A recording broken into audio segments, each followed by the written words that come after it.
दोस्तों आप सभी का स्वागत करते हैं फिर से एक धमाकेदार वीडियो में। दोस्तों आज की इस वीडियो में हम लोग जानने वाले हैं कि मार्केट का एफआई एंड डीआईएस का डाटा कैसे आया है, जिसकी वजह से मार्केट पे क्या इंपैक्ट पड़ सकता है, और साथ ही साथ हम लोग ओआई डाटा को भी देखकर हम लोग स्पेशल जो हम लोग के लेवल है उनको भी जानेंगे। देखिए मार्केट में जो गिरावट आई थी उसकी वजह जो थी उसके ऊपर हम लोगों ने ऑलरेडी चर्चा कर ली है, उस पर भी एक बार नजर मारेंगे। लेकिन उससे पहले अगर आप बीटीएसटी होल्डर है तो कल की मार्केट से रिलेटेड आपका कॉल होल्डर या फिर पुट होल्डर एक बार कमेंट बॉक्स में जरूर बताइएगा, ताकि हम लोग आगे डिस्कस भी करने वाले हैं कि कल की मार्केट हम लोग को गैप अप देखने को मिलेगी या गैप डाउन देखने को मिलेगी। जैसे कि आपको पता है, देखिए निफ्टी 50 सेंसेक्स और बैंक निफ्टी पॉजिटिव देखने को मिले थे। इसके अलावा सारी की सारी मार्केट हम लोग को निगेटिव देखने को मिली थी। अब इसके पीछे कुछ कारण भी बताए गए थे। मार्केट में हालांकि बहुत बड़ी यहां पे मूव नहीं आई थी, ओवरऑल मार्केट साइडवेज ही मूव की थी, लेकिन क्लोजिंग ठीक ठाक हम लोग को देखने को मिली जो कि पॉजिटिव थी।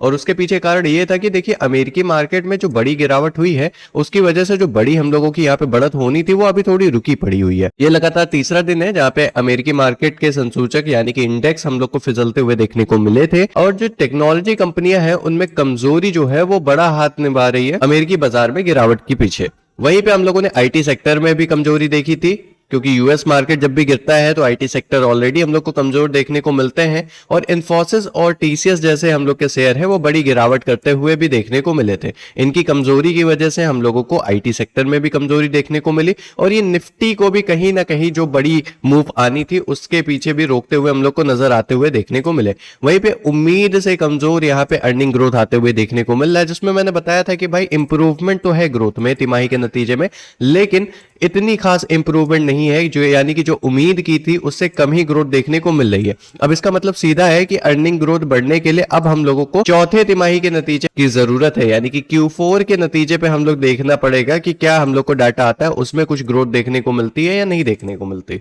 वहीं पे अगर हम लोग बात करें जियोपॉलिटिकल टेंशन की, वो भी अभी बरकरार है। अमेरिका और भारत का फिलहाल के लिए तो टैरिफ घटने की वजह से ट्रेड डील पर बढ़िया एक पॉजिटिव असर तो देखने को मिला, लेकिन अमेरिका और ईरान के बीच अभी भी तनाव बना हुआ है। 6 फरवरी को दोनों देश के बीच में न्यूक्लियर डील पर बातचीत होने वाली थी, जो कि हो चुकी है। हालांकि ऐसा कुछ हम लोगों को नेगेटिव न्यूज अभी तक देखने को नहीं मिला है, तो इसका असर हम लोग को मार्केट में जो है वो पॉजिटिव ही देखने को मिलेगा। लेकिन रूस और यूक्रेन के बीच में भी अभी युद्ध जो खत्म नहीं हुआ है उसका कुछ खास ठोस संकेत देखने को नहीं मिला है, तो ये भी एक हम लोगों की निगेटिव वजह ही बनी हुई है। वहीं पे आरबीआई की मॉनेटरी पॉलिसी भी हम लोग को देखने को मिली थी, जिसमें कोई बदलाव नहीं हुए थे। उसकी वजह से भी मार्केट इतनी खास हम लोगों को मूव करते हुए देखने को नहीं मिली, क्योंकि आंकड़े जो थे हम लोगों को करीब 5.25% रेपो रेट के देखने को मिले थे, जो कि एक स्थिर डाटा हम लोग को दिखाता है। ऐसा कुछ खास इंपैक्ट नहीं पड़ा था मार्केट पे इसकी वजह से। भविष्य में ब्याज दरों में अगर कटौती होती है या आंकड़ों में कटौती की संभावनाएं देखने को मिलती है, तो इससे हम लोग की बाजार काफी बढ़िया देखने को मिलेगी। वहीं पे रेट कट की उम्मीदें फिलहाल के लिए टलने से बैंक निफ्टी में प्रॉफिट बुकिंग देखी गई है, जिसकी वजह से बैंक निफ्टी थोड़ा सा हम लोगों को साइडवेज ही देखने को मिला है। अब जो काफी सारी दिग्गज कंपनी है उनके सोमवार को यहाँ पे Q3 के नतीजे भी आने वाले हैं। एलआईसी हो गया, नाइका हो गया, भारतीय एयरटेल आईपीओ हो गया, इन सबके नतीजे आते हुए हम लोग को देखने को मिलेंगे। हालांकि एलआईसी में तो 17% की बढ़त भी दर्ज की गई है, नाइका 2 गुने से ज्यादा बढ़कर आया है, लेकिन अभी भारतीय एयरटेल और आईसीओ पे भी नजर रहेगी। वहीं पे बात करें एआई सेक्टर की और टेक सेक्टर की, तो इसमें थोड़ी हलचल देखने को मिली है, और सोमवार को ये गिफ्ट निफ्टी पे असर डालते हुए देखने को मिलेगी, जिसका असर भारतीय बाजार पे देखने को मिलेगा। तो गिफ्ट निफ्टी की ओपनिंग हम लोगों की जो भारतीय बाजार है उसकी दिशा तय करते हुए देखने को मिलेगी। साथ ही साथ आईटी और मेटल स्टॉक फिलहाल के लिए कमजोरी जरूर दिखा रहे हैं, लेकिन पीएसयू बैंक खरीदारी के रुझान में हम लोग को देखने को मिल रहा है। अब यहाँ पे बात कर लेते हैं इंपॉर्टेंट लेवल्स की। ठीक है, निफ्टी फिलहाल 25,693 के स्तर पर है। एक्सपर्ट के अनुसार ये सारे लेवल हम लोग को दिए गए हैं, वो कौन से लेवल है एक बार इस पर चर्चा कर लेते हैं। देखिए सबसे अभी फिलहाल के लिए सबसे करीब जो सपोर्ट देखने को मिल रहा है वो 25,500 का देखने को मिल रहा है, और इसका नेक्स्ट जो हम लोग को सपोर्ट देखने को मिल रहा है वो 25,600 का देखने को मिल रहा है, यानी कि 25,550 से 25,600 का ये जो बोल सकते हैं ये एक हम लोग को सपोर्ट लेवल देखने को मिल रहा है। अगर इसको तोड़ता है तो 25,450 तक भी गिरावट की संभावना है। फिलहाल के लिए ये हम लोगों का एज अ सपोर्ट वर्क कर रहा है। रेजिस्टेंस की बात करें तो 25,800 से 25,850 का रेजिस्टेंस अभी भी काफी इंपॉर्टेंट है। अगर इस रेजिस्टेंस को भी तोड़ता है मार्केट तो सीधा बढ़िया रैली आते हुए मार्केट में देखने को मिल सकती है। फिलहाल के लिए अगर हम लोग की मार्केट की बात करें तो काफी ज्यादा इंपॉर्टेंट है 25,550 के लेवल के ऊपर टिकना। अब देखिए बाजार अभी बाय ऑन डिप्स के मोड में देखने को मिल रहा है, लेकिन 25,800 के पास प्रॉफिट बुकिंग आ सकती है। क्यों आ सकती है? क्योंकि ओआई डाटा जो है वो हम लोगों को कुछ इसी प्रकार देखने को मिल रहा है। अभी आगे उस पर भी चर्चा करेंगे।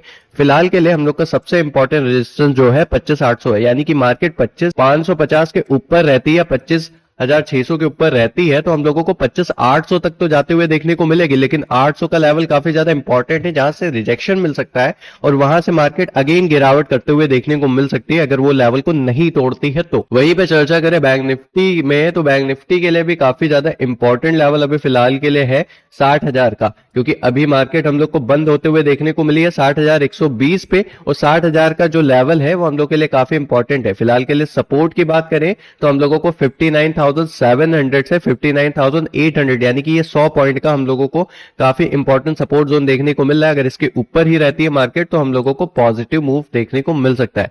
वहीं पे अगर हम लोग रेजिस्टेंस की बात करें तो 60,300 का और 60,400 का ये दो रेजिस्टेंस लेवल ऊपर देखने को मिल रहा है।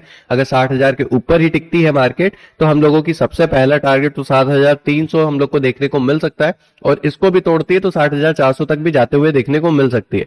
वहीं पे 60,500 के ऊपर अगर टिकता है तो डायरेक्टली 61,000 का लेवल हम लोग को खुलते हुए देखने को मिलेगा। अब जैसे यहाँ पे देख सकते हैं कि भाई कोटक बैंक और एक्सिस बैंक तो मजबूती दिखा रहे हैं, लेकिन पीएसयू बैंक में जो एसबीआई है और पीएनबी है उसमें थोड़ी सी कमजोरी देखने को मिल रही है। अगर इसमें भी सुधार रहता है मंडे के दिन तो फिर मार्केट हम लोग को एक पॉजिटिव मूव दे सकती है। अब यहाँ पे सबसे इंपॉर्टेंट डेटा की बात कर लेते हैं जो कि है एफआई एंड डीआईज का डाटा। देखिए एफआईज एंड डीआईज का डाटा काफी ठीक ठाक मिला जुला देखने को मिल रहा है, क्योंकि देखिए एफआईज की तरफ से खरीदी देखने को मिली है 16,718 करोड़ की, लेकिन साथ ही साथ यहाँ पे बिकवाली भी 14,767 करोड़ की देखने को मिली है। नेट अगर इनके डाटा की बात करें तो पॉजिटिव ही है, 1,950 करोड़ की ओवरऑल नेट इन लोगों की खरीदी देखने को मिली है। वहीं पे डीआईज का डाटा थोड़ा यहाँ पे हम लोगों को निगेटिव देखने को मिला है, और इसके पीछे रीजन सिंपल है कि भाई जब एफआईज बाइंग नहीं कर रहे थे तो डीआईज लगातार मार्केट को खरीद रहे थे। अब मार्केट ऊपर चला गया है और एफआईज बाइंग स्टार्ट कर दी है, एफआईज का मार्केट में थोड़ा बहुत सपोर्ट बन रहा है तो डीआईज अपनी प्रॉफिट बुकिंग कर रहे हैं। तो यहाँ पे 14,418 करोड़ की उन्होंने प्रॉफिट बुकिंग की है, लेकिन स्टिल उन्होंने 13,215 करोड़ की बाइंग भी की है। हालांकि इनका डेटा देखा जाए तो ओवरऑल नेट डाटा इनका 1,265 करोड़ की बिकवाली में ही देखने को मिल रहा है, यानी कि निगेटिव ही है, लेकिन इतना ज्यादा खास असर इसका नहीं पड़ेगा। अब देखिए एफआईज ने फ्यूचर में थोड़ी सावधानी बरती है, क्योंकि एफआईज का ऑप्शन में तो बढ़िया डाटा देखने को मिला है और पॉजिटिव डाटा है, लेकिन फ्यूचर में उन्होंने बिकवाली की है। जैसे कि निफ्टी फ्यूचर में उन्होंने 612 करोड़ की बिकवाली की है। वहीं पे बैंक निफ्टी की बात करें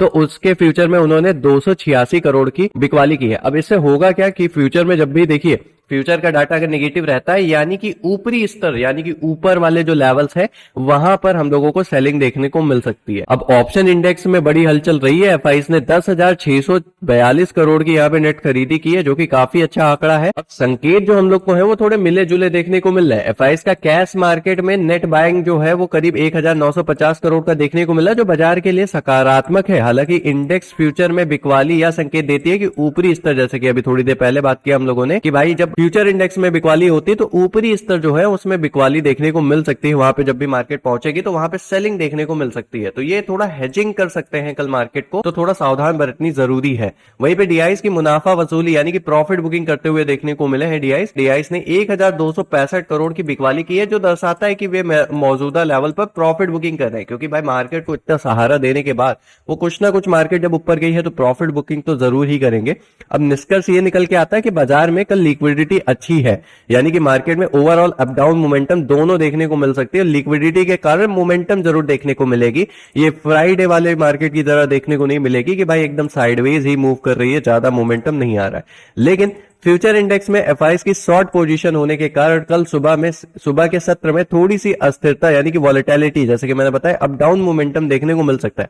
हो सकता है मार्केट पहले स्टार्टिंग में थोड़ा पॉजिटिव जाए, फिर उसके बाद एक पर्टिकुलर लेवल से मार्केट फिर से सेलिंग कर दे, फिर उसके बाद नीचे इस तरह से थोड़ा सा और बाइंग जाए, फिर सेलिंग हो जाए, यानी कि अप डाउन मोमेंटम देखने को मिल सकता है, वॉलेटाइल देखने को मिल सकती है। हम लोग की किस लेवल से मार्केट रिजेक्शन लेते हुए देखने को मिल सकती है उसके लिए एक बार हम लोग ओआई डाटा यानी कि ऑप्शन चेन डाटा को भी हम लोग एक बार देख लेते हैं, तो हम लोग को काफी चीजें समझ में आ जाएंगे। अब देखिए निफ्टी का जो एक्सपायरी है या बैंक निफ्टी की एक्सपायरी है वो 12 फरवरी के आसपास देखने को मिलेगी। फिलहाल के लिए 25,693 के आसपास है, और ऑप्शन चेन डाटा के अनुसार कुछ इस प्रकार देखने को मिल रहा है जैसा कि हम लोगों का 26,000 का लेवल जो है यहां पर सबसे ज्यादा कॉल राइटिंग है, यानी कि ये कल के लिए एक बड़ा रेजिस्टेंस यानी कि रुकावट रहेगा। इसके बाद 25,800 पर भी काफी दबाव है, यानी कि दो लेवल आप अपने चार्ट पर जरूर मार्क करके रखिए, यानी कि 26,000 का लेवल और हम लोगों का 25,800 का लेवल, ये दो लेवल मार्केट को रोकने के लिए काफी ज्यादा इंपॉर्टेंट रहे भूमिका निभाएंगे कल, क्योंकि यहाँ पे कॉल राइटिंग काफी ज्यादा है, इन दो लेवल पे कॉल राइटिंग काफी ज्यादा है, यहां से मार्केट रिजेक्शन लेते हुए देखने को मिल सकती है। अगर मार्केट तोड़ती है 25,800 का लेवल तो ये 26,000 के लेवल तक जाते हुए देखने को मिल सकती है। वहीं पे पुट राइटिंग अगर देखा जाए तो 25,500 से 25,600 के लेवल पे पुट राइटिंग देखी गई है, जो कि काफी अच्छी बात है। यहां पर मार्केट की एक इमीडिएट सपोर्ट भी बन रही है और यहाँ पे कॉल राइटिंग, यहाँ पे पुट राइटिंग अच्छी देखने की वजह से यहां से मार्केट को अच्छा खासा सपोर्ट देखने को मिल सकता है। वहीं पे पुट एंड कॉल रेशियो की बात करें यानी कि पीसीआर की बात करें तो यह एक न्यूट्रल ही देखने को मिल रहा है, क्योंकि 1.07 के आसपास है, तो ये हल्का सा तो बुलिश सेंटीमेंट दिखा रहा है, लेकिन ओवरऑल देखा जाए तो ये थोड़ा सा न्यूट्रल सेंटीमेंट भी दिखा रहा है। वहीं पे अगर सबसे पेन वाला जो लेवल है जो मार्केट को रोक के रखा है अभी फिलहाल के लिए सबसे पास में, वो है 25,750 का लेवल। यह लेवल बहुत ज्यादा स्ट्रांग तो नहीं है, लेकिन स्टिल ये मार्केट को रोक के रखा है और कल की मार्केट में हो सकता है इसको तोड़ते हुए भी मार्केट देखने को मिले। वहीं पे बैंक निफ्टी की बात करें तो 60,120 पर अभी खड़ा हुआ देखने को मिल रहा है। निफ्टी के मुकाबले यह थोड़ा सा वॉलेटाइल यानी कि अस्थिर है, लेकिन अभी फिलहाल के लिए बात करें तो 60,500 का लेवल सबसे बड़ा रेजिस्टेंस लेवल है। 60,500 और 60,300 के लेवल के ऊपर अगर मार्केट टिकता है तो शॉर्ट कवरिंग आ सकती है, यानी कि मार्केट थोड़ा हम लोगों को वहां से गिरावट करते हुए देखने को मिल सकता है, क्योंकि 60,500 और 60,300 पर कॉल राइटर्स काफी ज्यादा बैठे हुए हैं और वहां से मार्केट को एक रिजेक्शन मिल सकता है। हालांकि पुट राइटर 60,000 के लेवल पर बैठे हुए हैं, जो कि काफी अच्छी बात है। और इसका नेक्स्ट लेवल जो देखने को मिल रहा है वो 59,800, ये दो लेवल पे बढ़िया पुट राइटिंग है, तो यहां से मार्केट पॉजिटिव जाते हुए देखने को मिल जाएगी। ठीक है, अब वाई डाटा से क्या समझ में आ रहा है? सिंपल ये समझ में आ रहा है कि भाई मार्केट कुछ भी हो जाए 25,500 या 25,600 के लेवल को नहीं तोड़ना चाहिए। अगर इसको तोड़ता है तो मार्केट में सेलिंग देखने को मिल सकती है।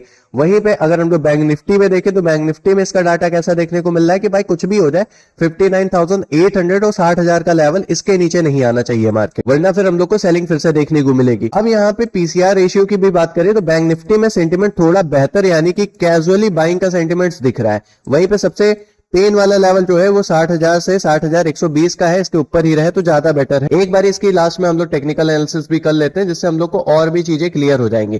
ठीक है, सबसे पहले हम लोग बात करेंगे यहाँ पे निफ्टी 50 की। निफ्टी 50 में फिलहाल के लिए जो सबसे इंपॉर्टेंट रेंज है वो 25,600 से 25,500 है। इसके ऊपर टिकना काफी ज्यादा जरूरी है। मार्केट कल के दिन इसके ऊपर टिकता है तो 25,800 के लेवल पर भी जाते हुए हम लोग को देखने को मिल सकता है, और 800 के लेवल से हो सकता है रिजेक्शन भी देखने को मिले हम लोगों को मार्केट में, क्योंकि यहाँ पे हम लोगों के कॉल राइटर्स काफी ज्यादा बैठे हुए हैं। वहीं पे 800 का लेवल अगर तोड़ता है तो 26,000 के लेवल तक भी जाते हुए हम लोग को देखने को मिल सकता है। तो ये था हम लोगों का निफ्टी 50 का व्यू, और 25,500 का लेवल कुछ भी हो जाए तोड़ना नहीं चाहिए। वहीं पे अगर हम लोग बात करें बैंक निफ्टी की तो बैंक निफ्टी में काफी ज्यादा इंपॉर्टेंट है मार्केट के लिए फिलहाल के लिए कि भाई ये जो 60,112 के आसपास क्लोजिंग दिया है तो सबसे करीब जो 60,000 का लेवल जो है इसके ऊपर ही ओपनिंग रहे या फिर इसके ऊपर ही टिका रहे। अगर मार्केट ओपनिंग थोड़ी निगेटिव होती है और गिरते गिरते आ जाती है 59,800 के लेवल पे तो यहां से एक और रिजेक्शन मिल सकता है, लेकिन कुछ भी हो जाए 59,800 का लेवल नहीं तोड़ना चाहिए बैंक निफ्टी में,